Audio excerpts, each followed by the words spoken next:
Joby Aviation is working towards a potential agreement with Abdul Latif Jameel, a major Saudi Arabian investor, to sell its electric air taxis in a deal that could be worth around $1 billion. The two companies have signed a memorandum of understanding to explore opportunities for establishing a distribution agreement in Saudi Arabia.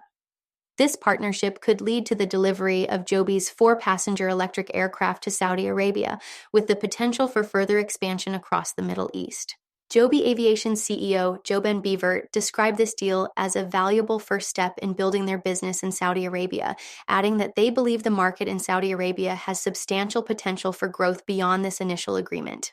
Abdul Latif Jameel has long-standing ties with Toyota Motor Corp, which recently became Joby's top shareholder after leading Joby's Series C funding round in 2020. The collaboration between Joby and Abdul Latif Jameel aims to revolutionize mobility in Saudi Arabia through cleaner, safer, and more efficient transportation services. Joby's electric air taxis are designed to carry 4 passengers at speeds of up to 200 miles per hour, producing minimal noise and zero operating emissions.